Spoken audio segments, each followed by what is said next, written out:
Terima kasih pemirsa, Anda masih bersama kami di Halo Indonesia, masih bersama dengan Bang Binsar, salah satu relawan dari organisasi PETA. Bang Binsar masih bersama kami, Bang? Siap, masih Pak. Baik, Bang Binsar, kita lanjutkan perbincangan sebelumnya. Karena di tengah pandemi saat ini, para pasien TBC sangat berjuang extra effort ya, harus untuk sembuh dari penyakit yang dialaminya. Nah, kalau tadi Bang Binsar menyebutkan pelayanan di rumah sakit saat ini minim, Bang, untuk para pasien TB, dan di satu sisi itu menyebabkan pasien-pasien TBC yang baru pun bermunculan karena rumah sakit pun juga minim ya, karena mereka dialihkan untuk merawat pasien-pasien COVID-19. Lalu bagaimana penanggulangannya, Bang, dari relawan PETA, atau apakah ada tim medis baru yang diturunkan oleh pemerintah saat ini atau baru-baru ini, Bang Binsar? Iya, jadi keaktifan kita Pak, Bang, sebagai pendamping pasien ya, karena memang kita berdiri ya, Yayasan PETA ini berdiri atas dasar memang bahwa kerinduan kita untuk bisa mendampingi pasien khususnya TBRO mulai awal sampai dia sembuh. Artinya kita tahu banyak tantangan selama masa pandemi, tetapi karena memang ini sudah panggilan kita sebagai penyintas ya, bahwa kita rindu bahwa semua pasien mendapatkan haknya, semua pasien mendapatkan informasi yang jelas, semua pasien mendapatkan pendampingan yang baik. Karena saya tahu bahwa perjalanan pengobatan TB MDR cukup berat ya. Diperhadapkan ke banyak hal yang harus dialami oleh pasien, sehingga kita hadir sebagai penyemangat, sebagai motivasi mereka semangat untuk menyelesaikan pengobatan, bahwa pengobatan TBC bisa disembuhkan. Nah, ini kami menjadi role model, ini satu menjadi penyemangat pasien untuk wujud nyata bahwa mereka punya harapan untuk bisa menyelesaikan pengobatan.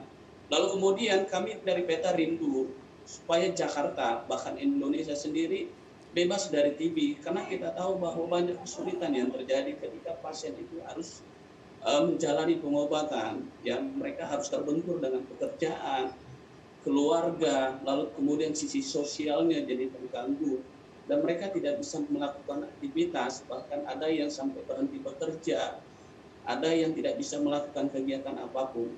Dari sini kita harus sebagai penyintas ada di tengah-tengah mereka untuk menyupport, memberikan motivasi, membantu sedemikian rupa apa yang bisa kita bantu, sehingga mereka bisa tetap berjalan, tetap kuat dalam menjalani pengobatan yang dibilang memang cukup keras, apalagi memang dengan berbagai efek samping.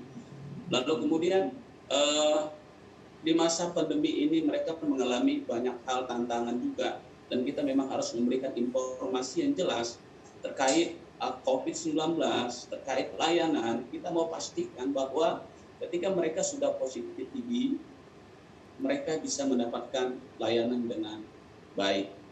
Kita harus pastikan bahwa mereka tetap terlayani dengan baik. Lalu kemudian yaitu tadi kita ada di tengah-tengah mereka supaya mereka termotivasi. Apalagi mereka dengan komorbid yang berbagai ya, ada diabetes, ada dengan penyakit lain, ini memang jadi beban juga buat mereka yang harus kita perhatikan. Nah, ini kita bagaimana sedemikian rupa memberikan mereka motivasi apapun yang mereka alami. Saya yakin bahwa dengan gambaran keberadaan kita membuat mereka semakin semangat. Dan kami sebagai PETA memang mengalami tantangan bahwa kami tidak bisa berinteraksi seperti biasanya kepada pasien-pasien yang sedang menjalani pengobatan. Jadi hasilnya kita melakukan melalui virtual, melalui online ya, sehingga kita bisa tahu memantau pasien itu baik atau seperti apa keadaannya. Gitu Bang Andre. Baik, jadi memang ada hambatan dan tantangan tersendiri, terutama di tengah pandemi. Bang Binsar, selama ini kan walaupun memang didampingi, secara psikologis mereka pasti merasakan beban tersendiri, terutama di tengah pandemi. Apa yang biasanya ditakutkan oleh para pasien yang mungkin di-share atau diberikan atau mungkin diungkapkan kepada para teman-teman Bang Binsar sendiri? Ya, kalau untuk pengobatan TB MDR, memang mereka khawatirkan adalah waktu yang lama ya, karena memang mereka diperhadapkan kepada situasi mereka harus melakukan kegiatan, misalnya seorang kepala rumah tangga, dia harus bekerja, harus mencukupkan kebutuhan rumah tangganya. Lalu kemudian bagaimana dia nanti kalau kondisinya harus berobat, rumah sakit tentu akan mempengaruhi kinerja dia. Lalu kemudian bagaimana nanti orang kalau dia tahu atau pekerjaannya kalau tahu dia TB.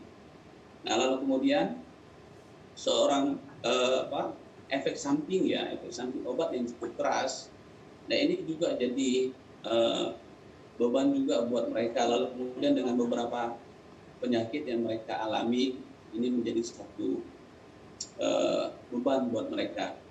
Nah, semuanya memang akan terjadi, tetapi yaitu tadi kita bilang, ketika mereka memang taat, ketika mereka konsisten, ketika mereka mau peduli dengan TB, mau sadar bahwa TB ini bisa menular, apa yang harus saya lakukan supaya saya tidak menularkan keluarga saya, tidak menularkan orang lain, tidak menularkan banyak orang.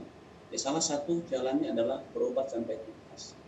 Nah, pandemi tetap akan, kita nggak tahu sampai kapan selesai.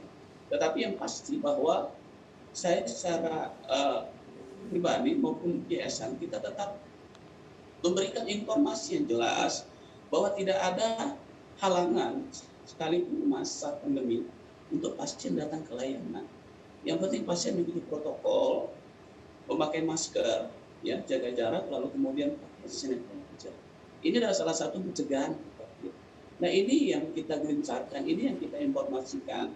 Semua teman-teman Yayasan Peta memberikan informasi supaya pasien itu tidak simpang siur terkait pandemi ini sehingga menghambat mereka untuk pelayanan.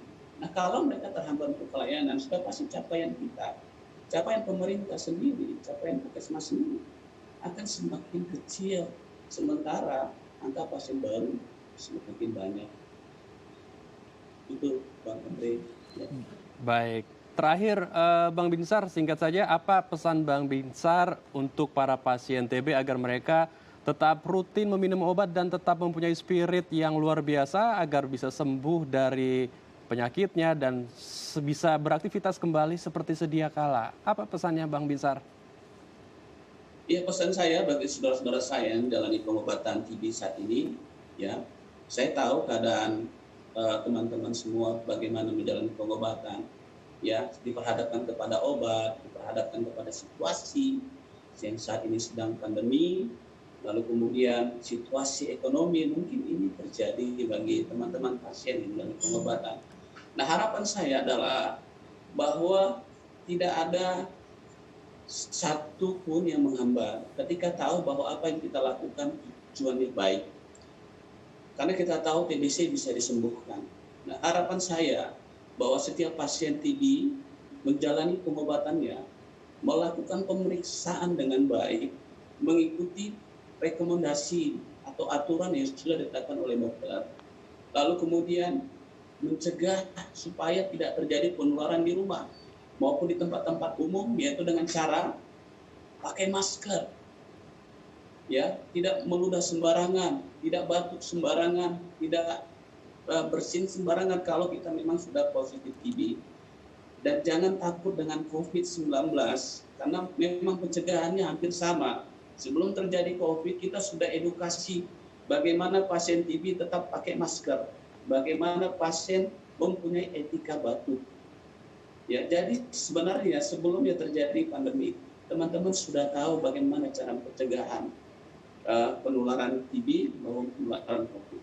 Jadi semua saya harapkan tetap semangat bahwa pengobatan TB sekalipun memang berat kita jalani, pasti sembuh seperti kami juga mengalami kesembuhan. Amin. Ya, jadi tetap semangat. Ya. Baik. Terima kasih Bang Binsar untuk waktu dan informasinya telah menginspirasi kita semua yang ada di Indonesia ini. Tetap jaga kesehatan Bang Binsar dan selamat kembali beraktivitas. Baik, terima kasih Pak Andro dan Mbak Da. Selamat pagi. Tuhan memberkati. Tuhan memberkati.